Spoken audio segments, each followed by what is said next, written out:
Tinubu and Shetima on one hand, Peter Obi and Yusuf Deti on the other hand.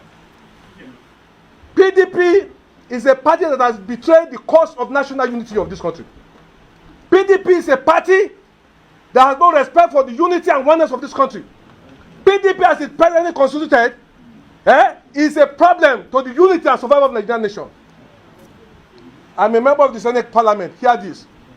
It's ECOWAS Parliament. We were in Looming, and an issue came up. And in Looming, I discovered that there are people who speak nearly my own dialect of Yoruba. And they were speaking, and I asked them, "You are from where?" He said, "They are from Togo." "This Yoruba you are speaking is like my own kind of Yoruba." He said, "Yes." He said, "They are from Togo." So an issue came up, and they wanted to build on that sentiment. And I said to them, that will not be in the interest of Nigeria. Forget about the sentiment you want to bring to me. That will not be in the interest of my country. Now I've said this story to you to ask me, to beg you to ask Atiku Abubakar. When the bandits were killing people, how many times has Atiku rose to condemn it? I will not go further. A word is enough for the wise. PDP is a big problem to Nigeria unity as they are going. PDP. Because power is supposed to shift from the north to the south. So Nigerians have just a choice, there are two choices before them. Bola Ahmed Tinubu and Peter Obi. Case closed. Don't create a situation. I want the PDP today, and the powers that be, and those who are trying to mislead Mr. President, don't create a situation where the southwest and the southwest and the east will come to a conclusion that they have no hope in Nigeria. If that happens, I don't know what will happen. But I'm warning now. I am a prophet in politics. This politics, this election, is about Bola Ahmed Tinubu and Peter Obi. Take it or leave it. This election is about these two candidates. Yorùbá sọ pé à ń sọ bẹ́ẹ̀ kakú síbẹ̀. Bàtà mo tiẹ̀ tó mi sá àlùṣe mu sá kẹ́sẹ̀ mu bàtà mo pàtí kẹ́sìkẹ́ wá. Wà á fi sẹ́yìn mutu àgùrìkà kó wá. Rí mutu àgùrìkà kó wá, wà á sẹ́yìn sọ̀rọ̀. Kó sá kẹ́sẹ̀ mu sọ kó àlùṣe mu sẹ́yìn mu pàtí kẹ́sìkẹ́. I want you to know that this can be reversed by Mr. President himself, by doing everything that is possible to make sure that the currency flows, and the poor people. Already there's burning of houses in some part of Nigeria now. Yes, people are frustrated. People are depressed. Don't forget that people are struggling to survive. Now you come up with this devilish program, and you assume that nothing will happen because you say you're a governor. And why are people apprehensive? The second reason is this. They look at Emefiele, who showed interest to contest election. That he didn't get it, so he want to crumble the country. Emefiele, Nigeria is bigger than you. This country, we have seen so many things, we will survive it. Emefiele, don't allow them to break coconut on your head. You may not see the water. Emefiele, don't allow them to break coconut on your head. The people are shouting, people are cursing, people are in pain, people are in agony, people are depressed. People are perplexed. People are worried. If we don't shout for you to hear, some people will not be courageous to come and shout and talk to you. If you have my tape in me now, 4 days ago, before El-Rufai spoke, I spoke in the same vein and context of El-Rufai. The know that I grew up under the late Premier Sardauna. When they say yes, it is yes. When they say no, it is no. And when they struggle, it doesn't happen. The northern will tell you, Allah, I leave it to God. That's the case. There's no need for anybody to want to run Nigeria into trouble. We are gradually maybe getting over the problem of fuel scarcity, maybe somehow. But this currency something is what affects majority of those who will vote. When you elite will be under your comfort zone, the elite will be inside the sun. They are the people that cannot have access to take 10 naira to buy bottle to buy a mudu of rice. They can't. They don't have access. Do you know how people are suffering? Do you know the number of people who are calling me? I can show you. I have over 4,000 text messages here of people begging for money. I don't have the money too. I've gone to the bank. I was told that there's no currency. Nobody is paying us. Mr. President, 7 days, thank you for your concern. But Mr. President, 7 days is a law. It's like a woman who is in the labor room. And you say let the woman continue to labor for 7 days. Mr. President, not all women in labor room will survive 7 days labor. This problem, Mr. President, is like a woman in the labor room, Mr. President. 7 days is not good for a woman to be in labor room. So this is how the situation is.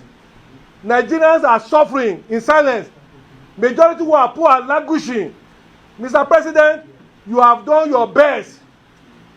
Whether anybody likes it or not, apart from the insecurity that beclouded other achievements, infrastructure facilities, Buhari, you have done your best.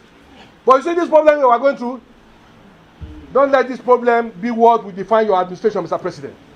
Those who are surrounding Mr. President, they are hypocrites, majority of them. Misinformation. I will tell you, I have followed the APC on campaign to about 12 states of Nigeria. And there's no state we visited across this country that I don't marvel with the turnout. People running from their houses, jumping out to celebrate the coming of APC. Leaving their homes, and you see people opening their windows. I went there. You know one thing? My Bible tells me, say, hell shall be portion of liar. I don't lie. I'm not ready to lie to anybody. I'm too big to lie to anybody. Lie for you? For what? What will you do? There's no reason to lie. My background will not allow me to lie. My background as a journalist, I can't lie to you. I will tell you, I was trained, report it as it is. Damn because publish. Once you have your fact, publish. We will not allow this country to derail. We will not allow people to mislead Mr. President. We will not allow people to cause mayhem. We will not allow this country to disintegrate. This country is the giant of Africa.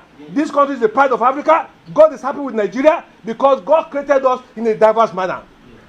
So that for his name and his glory to be honored. It pleases God to have created a Christian and Muslim. It pleases God to have created us Hausa, Fulani, Igbo, Efik. It pleases God to do that.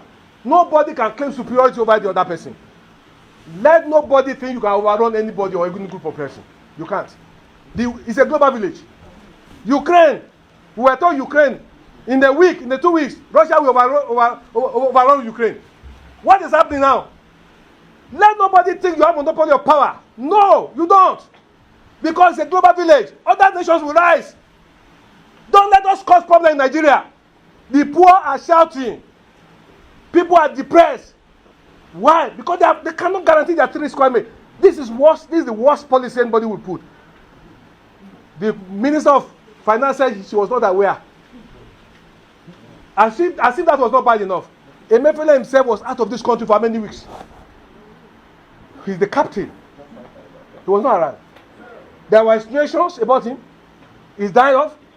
And he thinks, Emefiele, Nigerians are cursing you. Maybe you don't know.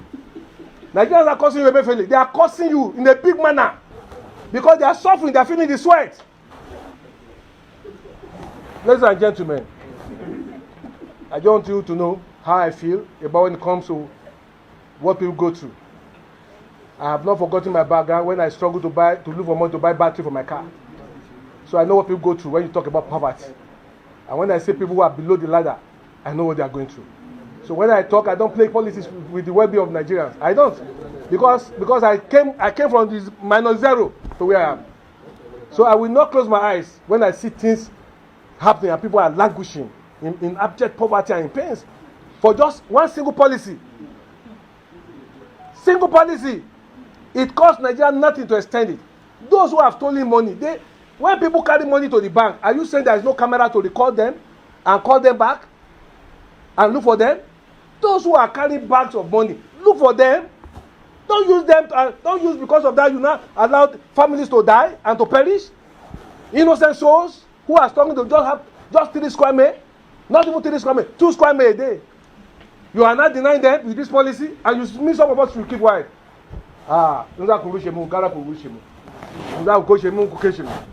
If you kill us on this matter. But this policy, people are shouting. And if it's because of politics, for APC not to win, take it from me. For what we have seen on the field, APC is winning. And I'm not supporting Bola Ahmed Tinubu and Shetima because they're APC. It's because I know the antecedent. Like I told you the other time, 3 ways to assess an individual is what the man is professing, what he has done in time past, and what are people saying about him. 3 ways. All these 3 ways, who are the people following Asiwaju? Men of honor, men of intelligence, opinion leaders, people with great track records. Who is Asiwaju Bola Ahmed Tinubu? He laid the foundation of what Lagos is today. What is Asiwaju saying? We have listened to him. Assalamu alaikum. Two questions. What other question you want to ask? Hold on. Very important. Hold on, please. Let us organize this meeting. Hold on. Yes. I am not a prostitute.